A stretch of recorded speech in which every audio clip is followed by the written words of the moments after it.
We are live.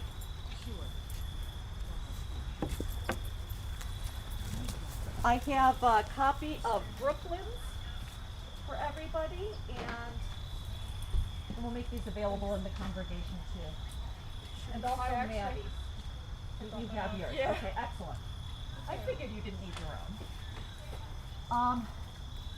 So, would you mind sitting here? And so this is the, let's see, let me make sure. Sorry folks at home. I'm gonna need to put you more in focus. There. And we'll all sit on this side. Let's see. So I should introduce everything first. So for those at home, and Jancy and Brooklyn, and the bump eyes who will be back after they help clean up, we asked youth and young adults this past summer to share their writing gifts with us, and we received 2 submissions. There were a few other people who were planning to submit stuff, but they got caught up in going back to college and all of that stuff. So we are very delighted that you are here to share your poem. Yes. And so so this is Brooklyn Zier, and please. We're not waiting for the bumps, is there anything? No, I Just think read we have it. to, yeah. Okay. So I wrote this piece, COVID-19, A Message of Hope. I wrote this as a chronicle to my mom's experience during COVID-19. She is a healthcare worker. She is a nurse for Norwestcap Head Start, Early Head Start for Morris, Sussex, and Warren County. So her take on this was kind of interesting because, being in the healthcare industry was kind of, hard because she didn't even know if she was able to go back to work, if the kids in her program were able to come back. They ended up going back, but unfortunately her center actually just closed recently at the end of the week because of a case of COVID they had. So everything's really up in the air for her, so I thought I'd just kind of write this to kind of share her story. So I guess I'll start. It is not safe. That's what they all said. Wear your mask, stay 6 feet apart, wash your hands, social distance, do not leave your house. My mind whirled with fear and dread, uncertainty. Will my family be okay? Yes. The young ones will be okay, they say. But not my father. He's at risk. Stay home, everyone, please. Life dragged on, the virus dragged on, my attitude dragged on. Grocery stores felt like whorehouses, filled with ghosts. The ghosts really did exist, though, something we could not see, but all of us feared. $10 for things I could buy with a couple singles. Hand sanitizer, toilet paper, Clorox. I guess this cost is better than the thousands I could owe if someone got sick. Stay home, everyone, please. My kids sit at their desks, eyes glued to the screen. The connection they had with the computer grew minute by minute. The stress they carried grew minute by minute. When will this be over, they asked. Stay home, everyone, please, for my kids. School finished, all online. Will they go back? I hope not. Things seem to improve. Bars open, shut down. Restaurants open, shut down. I think the only way to get out of this is to tune into our selfless side. Assume the person 6 feet away from you is your mother, brother, sister, husband. Protect them like your own. Maybe people then protect you. I hope so, at least. Wear your mask, stay 6 feet apart, wash your hands, social distance. That's what I do for you. It is what you should do for me, for my kids, for my dad. In my dreams, I picture everyone caring about each other as if we were each our own. Maybe this day will not be a dream. Maybe it can be real. At least I hope. That's what I can do. Hope. That is what we all have. Hope. We can get through this together, one mask at a time, one hand washing at a time, one socially distanced shopping trip at a time. Until then, I will keep hope in my heart, good deeds on my hands, and prayers in my mind. COVID-19 is a story of fear and dread and uncertainty, but most of all, it is a story of hope. Thank you. I read that way back when, but hearing it again, it really resonated with me, and I really appreciate the last part of it. I appreciated everything about it, but I appreciated the last part of it because we don't think of it as a story of hope. Yeah. But it does, yeah. Yeah, it's But hard to see that sometimes, at right. times. You But- kind of lose it at some points. But we need to be reminded of that. We'll get through this, one hand washing at a time, one day at a time, and it will, one day be over. So we're Yeah. hoping for that day. Yeah, I can't wait.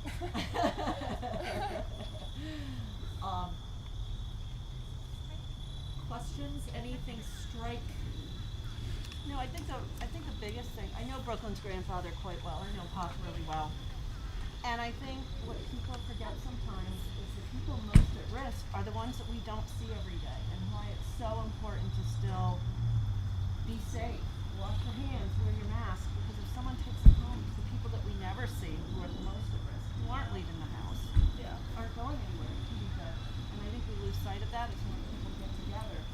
The people still most at risk are now. Yeah. And they're the ones who are going to be in the most trouble. So. Yeah, no, it's interesting you bring that up because like my grandfather has Alzheimer's, so a month into like when April hit, a month into it, he forgot about it, and like thank God he's not driving or anything. Because if he was driving, I can just only imagine him like going out. You know what I mean? But it's just kind of like he doesn't even remember all the time that this is happening, and I think it almost is the same for other people. I think people kind of forget like that this is still an issue. We still need to deal with it, and like what Jancy said, like. Even though I'm out and about more than I was months ago, I still need to be conscious myself, and I think people around me still need to be conscious because I am going home to a person that is at high risk, diabetic, an older person. So I think even though it feels a bit more normal, I think we still have to have that in the back of our minds that it's just like I don't think we can go back to that yet, Right, yeah. Yeah, I feel the same way.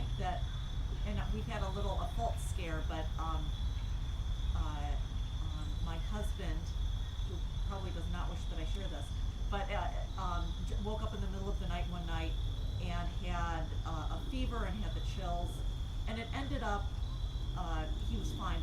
By the next morning he had no fever, and he never had it again. So Yeah. was it like a malfunction? Did he? Who knows what happened? But it reminded me. I've been kind of complacent. Yeah. Because early on, everybody was You're hyper focused about it. and hyper vigilant. Yeah. I must bathe in alcohol, 5 times a day. The other thing that this made me think about is family members of medical people. My niece is married to an ER doctor, and early on in the pandemic, she wrote like a post on Facebook that said, I was out on the trail today, and there were a whole bunch of people not socially distanced, and she knew that they weren't from the same household, and she said, please, they said that they closed down the park if we didn't socially distance, so please do this, and if you end up getting it, my husband's going to treat you. Yeah. And then, he has the risk of contracting it as well. So kind of what we do not only affects others, but also medical people. Yeah. You can't be selfish. It's like a time of selflessness that we're living in, even though it sucks, and you just gotta, Yeah. especially now, I'm like more, I was bored in quarantine, but at that time, like everyone in my house was home with me, so like I had, people to hang out with, and now that I ended up not going back to college, and like my brother's, he's in and out of school, and he goes to school every 8 days, my mom's back at work, and like my grandfather kind of does his own thing in the house, like now more than ever, I'm like really bored, and I wish I could like go out and stuff, but I'm still just kind of chilling at home for the most part, not Yeah. really going anywhere. Yeah. It's nice, I don't have to pay for gas anymore, so that's nice. The environment is very happy about Yeah. it.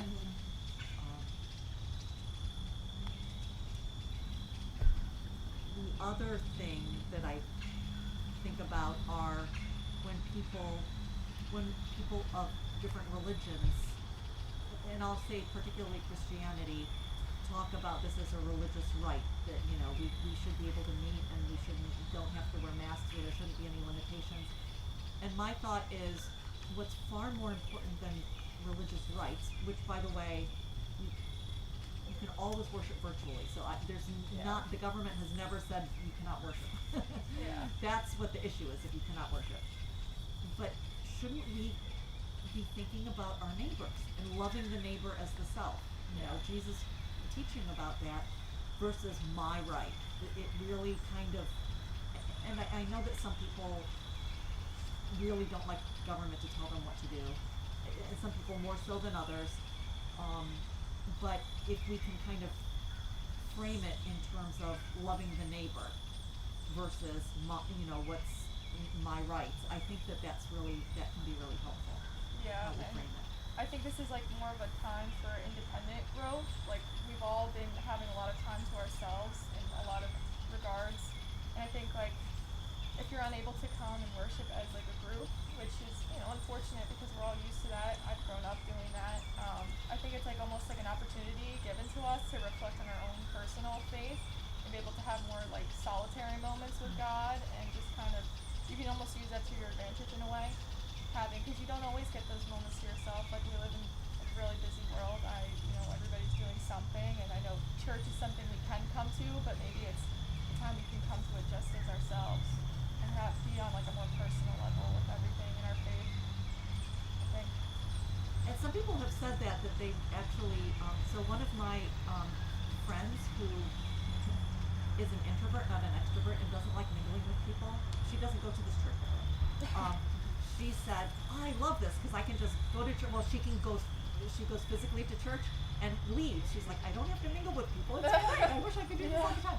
But the other thing I've heard from people in this congregation is saying, I can actually focus more when it's virtual than when I'm kind of distracted with everything going around. That like being at home and worshiping individually, it feels more personal. It can have some benefits, even though. So what you're trying to do, I think, is always kind of look at the silver lining, kind of what blessing can I get from this? Yeah. What good thing can I get from this? And I think the other nice thing is you can call people when you want to call them, and you can reach out to them one-on-one. Like I do think we have a responsibility. There's some people who've been stuck in the house a long time. Yeah. And every so often I try to call people, albeit I haven't the last few weeks, but and I just have conversations, and it's kind of nice one-on-one instead of you're trying to catch someone that you at coffee hour. Which is coffee hour is great. I mean, I miss coffee hour. Don't get me wrong, but it kind of has changed our relationships, and in not such a bad way. And there are people I know struggling mentally with all of this being kind of sequestered, and I think it's up to us to make sure that we're all healthy in our own way, but also we talk about taking care of your neighbors, reaching out to everybody. Are you okay? Are you, I was joking yesterday with Brooklyn. She was calling her grandfather on the phone to tell him we were all together, and I said, "Tell Pop I miss him." Now, at one point I think I hadn't seen these guys. I mean, we'd all been really separated. Yeah. And he's like, "Where's Jancy?" Yeah. And I'm like, because I was always kind of in and out. Yeah. And it's like, oh yeah, I'm not here because of COVID, but now Yeah. it's a little. He bit. remembers you. He doesn't remember COVID. So No, that's a no, compliment. I think it's up to all of us to just check in on each other, or like if I go over there, I'll knock on the door and people in and say hello because it's good to see other people, and he doesn't leave the house. But No, I'm he careful. I don't go near him. Yeah. Yeah. He appreciates it, definitely. Yeah. Yeah. It's like he doesn't realize he's alone, but then it'll come back and he's like, wait a minute. Yeah. I've seen the same 3 people in my house for like over 6 months. What is happening? Yeah. Where's my Sunday donut? Yeah, every Oh, Sunday. yeah, 'cause I Yeah. usually do Does he donuts. remember you or the donut, Jancy? It's almost like classical conditioning, like Pavlov saw. He sees Jancy and he wants a donut. Well, he saw me last week, and I walked Yeah. in with a cup of Dunkin' Donuts coffee. He's like, "She's been to Dunkin' Donuts." I'm like, I didn't think I was coming over here. I'm sorry. I knew what he was thinking. Yeah. Oh, But that's cute. but we all do try to check in. Yeah. So I'm going to switch places with you, if that's okay, and read Maddie's. This was written by Maddie Bataille, and the title is Hospitals Ration Supplies for COVID-19 by Turning Away Mild Cases from Testing. And it's more of a story, her family's story at the beginning of the pandemic.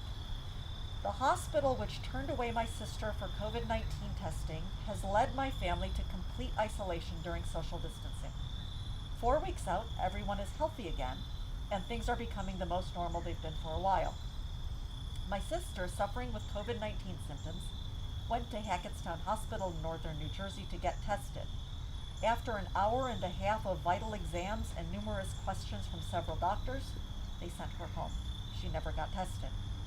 My sister had only been back from her spring break cruise in Florida and the Bahamas for a week when she got the call on Friday, March 20th, that her girlfriend she had been hanging around with had COVID. Early Monday morning, my sister left for our local hospital to get tested. My mom drove her there and waited in the car while she went to the emergency room. I remember before they left, when my mom told me she was going to get tested, I freaked out and cleaned every doorknob, counter surface, and handle in the house with a Clorox wipe. At the emergency room door, there was a sign about 12 feet back that told my sister to wait there. A nurse popped her head out of the locked door and asked what she needed. My sister explained she needed a COVID-19 test due to her symptoms and her recent interaction with a girlfriend of hers who had tested positive after their spring break cruise. The nurse handed my sister a mask and put her information into a system. The nurse was wearing PPE as she checked her blood pressure, lungs, and sinuses in a makeshift testing room that looked to be a storage for ambulance equipment. They asked her questions, from whom she's been in contact with, how and what her symptoms are. Before the nurse left, she had to change her PPE and warned my sister they were probably not going to test her because of their limited supplies. Later, a practitioner came in to listen to my sister's lungs and asked her the same questions as the nurse did. After he had finished that with her, he changed his PPE and talked to her about testing and quarantine. He gave her a definite answer that they were not going to test her and a definite mandate of at least 2 weeks in self-isolation. He explained that since she had no pre-existing medical problems and is young, that symptoms shouldn't require hospitalized treatment and therefore they would not be testing her. He continued by telling her because she had traveled outside the country in the past 14 days and had no contact with someone who tested positive, they were just going to assume she had COVID-19 and she should self-isolate immediately for the next 14 days and tell everyone who she has had contact with to do the same. That included my mother, my father, and me, and my oldest sister who lives with us. It wasn't just my sister who got sick, but both my parents did too. The Wednesday before my sister got the call about her friend, my mom's temperature spiked and she started coughing. She started to feel better after a couple days, so we figured she had a cold. Until the phone rang that Friday, and we thought maybe it was something else.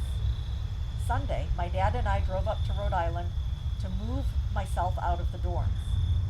Students were told in-person instruction was canceled for the remainder of the semester, and we were forced to move out 2 months before I had ever expected to. Campus seemed like a ghost town, and anyone who was there didn't want to be near each other in fear of the virus. The next day, my dad and sister both woke up with a fever and other symptoms. The day after that, my mom's fever spiked again and got higher than before. As a family, this time has kept us apart as we try to keep our personal distance from each other in our own home to limit the spread. During our 2 weeks of isolation, my sister and I refused to make contact with the sick ones in the house. While my family was sick, we had contact with our doctors several days a week. Friends of ours dropped off essential foods such as milk, eggs, and bread to keep us covered during our quarantine. Everyone was on their own for breakfast and lunch. My older sister or I would cook dinner and take our servings up to our rooms so the dish wouldn't get contaminated. Then my parents did. We went around using Clorox wipes to open drawers and doors and washed our hands so much they dried up and cracked. my sister who had gotten sick, and my dad had gotten better after a couple of days. After 2 whole weeks of my mom being sick, she woke up feeling better on our initial last day of self-isolation, and we started to go back to being a family. April is almost over, and everyone is better now, but we remained in complete quarantine for the 14 days after my mom got better to make sure myself or my oldest sister didn't get symptoms. In a house of 5, I ate alone, cooked alone, walked the dog alone. I felt like I was going mad alone. But the 14 days have passed, and I never got sick, so maybe it was worth it. Thoughts? That was way back in April. Almost, it was very different then. Because we didn't really know. And because so many people were dying. Can you speak louder just for the, Sure, and because so many people were dying. so many people were dying. You know what? I see that even now, even though cases are going up, deaths have continued to decline. So, you know, people feel like there's a little more of a grip on it. I realize still thousands, hundreds of thousands have died, but in April, no one knew. And we didn't know about aerosols versus touching, we didn't really understand what was dangerous and what wasn't as dangerous. So people were wiping down all of their grocery items and everything. I'd be interested to know how Maddie feels today after that experience last spring. Does she still feel as intense about the cleaning and the Clorox wipes because she had the experience, or, well, she's back at school. She's back at school, so. Yeah, and she couldn't make it today. No, I know, but I mean, unfortunately. it'd be interesting to see, does she still feel that, after that experience, does she still feel that intense to her? And how she's dealing with that in her college situation. And kind of testing. Well, Judy, you got sick. I did get sick, in spite of the fact that I've been very careful, but it wasn't COVID. We But, think. you know, I caught some other infectious disease. In spite of wearing a mask, washing my hands, right? You know, I had gone to the doctor for routine things, a mammogram, you know, just routine things. So I had gone out more than I had before. We did go to the beach one day before I started watching Haley, just thinking, you know, we'll go some weekday where it won't be so crowded before I start work. And then, you know, that much contact with people put me in contact with a little germ of some sort. And how long did it take to get your result back? It was a long time, I 11 remember. days. How many? 11. 11 days. And I didn't get tested on the first day that I felt ill, so my isolation had ended before I Right. got the results back, which were negative, so that's fine. But, you know, I didn't start work. I was to start work. I got sick on a Saturday and was to start work on a Monday, and I didn't because, you know, obviously the whole point of me watching the baby is so the baby doesn't have to go out. If they don't want her exposed to me, then if I had something. Yeah. And the ration of testing was really not logical at that point. That was in June, I think, or early July. July. Yeah, Um, mid-July, really. Oh, okay. Because I remember a week before you got tested, it took 11 days. Somebody else in the congregation got tested and he got the result back the next day. And so, you know, and you know, each state is doing their own thing. And I think, I'm not sure where we are with availability of tests at this point. I really don't know. I haven't heard anecdotal stories. But that really, because then I was worried that you know, because I was in contact with you. I mean, that was another kind of wake up call, where you thought, oh no. Yeah. So, anybody hear about the availability of tests in this area particularly? Because I think it's different in Yes. different areas. Yeah, 'cause like for my school, there's a lot of tests. Like for me to, obviously I ended up not going on my own personal decision, but to be able to go back to my school, every single student had to be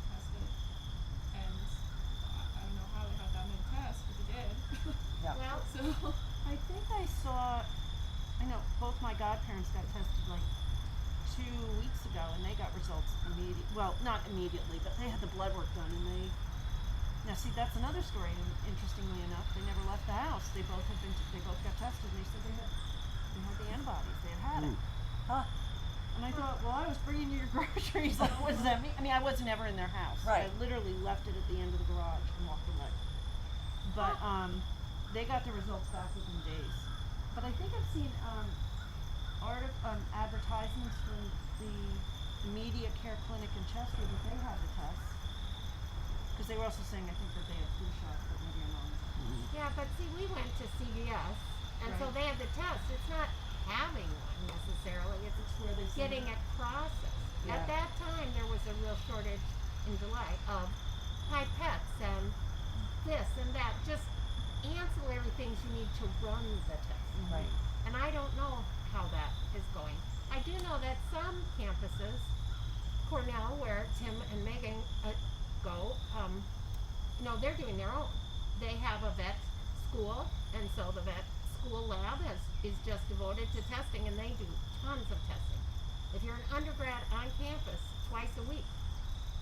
If you It's a are 24-hour turnaround. if you're a grad student and you go on campus, then once a week. And if you're a grad student like Megan, but are completely remote, then it's once every 2 weeks. So, but that's still, it's a huge number of tests. Yeah. So, I don't know. But early on, with Yeah. kind of remembering back in April, there, the suggestion was, save the test because they hardly had any Right. for the people who really were at risk, I guess. Or, they couldn't figure out.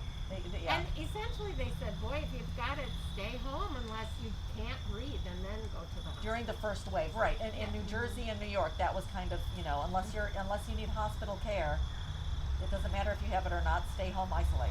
Yeah. Yeah. that's what they told me. Cause like when I came home for spring break, I worked at Dunkin', Yeah. and it was like right in the beginning, like nobody was wearing masks or anything. Like I was being hyper focused about it because of my grandfather and everything. But then my spring break got extended a week, so then she asked me to work again, and I was working like 5 consecutive days. And then I was told I wasn't going back, and by that time I had lost my sense of taste, my sense of smell, and they didn't know that was a symptom yet. So Right. I was like, I don't know what's happening. Maybe I just have like a sinus thing, but I was still super freaked out because so I didn't really go by anybody. And I had like this low grade fever, like it was 100 point something, but it wasn't like an actual like fever. But I still felt like wacky. But I was told like not to test because I didn't have the high grade fever. I didn't have like the respiratory problem. But Did you ever get a blood test afterwards to see? no, they told me that if I feel fine, it went away after a matter of like 5 days. And yeah. I don't know. It was scary. I'm working at Dunkin'. I know. Felt I hated very it. exposed. Yeah. It felt very, very exposed. It was. And customers, and I would always put on gloves to handle cash because like cash is been dirty. everywhere. Yeah. And people even were like, no, if you can't be freaked out by it. You can't create this panic in my head. And I'm thinking, like, I wonder if that's the person who gave me COVID. Like the person telling me not to overreact about the whole thing. Yeah. I was like, oh my gosh. But it was crazy. It almost feels illegal to do that now. Like when I watch TV and like it takes place in the city, it almost like feels like I'm watching like illegal activities. Like, walking It around. feels very like vulnerable and exposed Yeah, to I see know. people. What are they doing? They're so Why are they close. all together? Yeah. I know. I'm sure that feeling, once we go back to normal, hopefully sometime next year, that will go away hopefully very quickly. Yeah, I don't Or know will how. there be lasting remnants of this? I mean, I see that Dr. Fauci thought that we would wear masks for a bit, because it's going to take a while to roll everything out. Is there? Well, and I don't see how we're not gonna, that people aren't gonna just transition because the flu is the flu. And we Right. have times of the flu and everybody's gonna think, you don't know if you have Oh, I symptoms know. of COVID I'm or the scared to flu. get a cold. So now you don't know, and isn't it annoying when one coughs in public and you're thinking, no, I don't think I have COVID, but I know. I coughed after the community because red wine always makes me cough, and I thought, oh, it's just a red wine. Oh no, now people will think I'm sick. My brother made the joke. He's like, when I went to the school nurse, like, and I could have a broken arm, she would send me back to class with saltine crackers. Now, if I sneeze in class, I'm like medevaced out of the building. True. Well, one thing is we were not a mask-wearing nation ever, and many countries in Asia, since the SARS epidemic, have worn masks regularly. It was really bizarre when Tim and I went to Korea back in 2007 or 8 to see people wear masks. We just weren't used to it, and we just thought it was very photographable. And now during flu season, I bet there will be more people who are vulnerable who will wear masks. Not that masks really protect you from getting it, but what Craig Dice says, I think it helps to kind of mute things a little bit.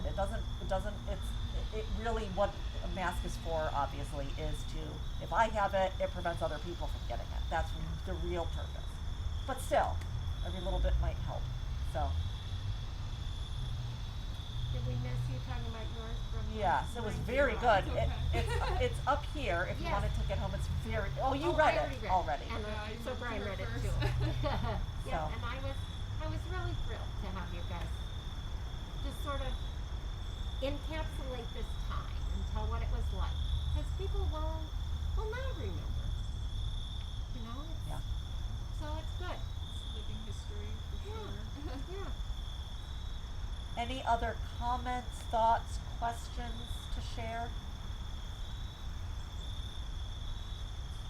So then we shall probably turn these. Okay, so long, folks. We will not have adult forum for the next 2 weeks because I will be teaching First Communion classes to our 6th graders who will receive First Communion on All Saints Sunday.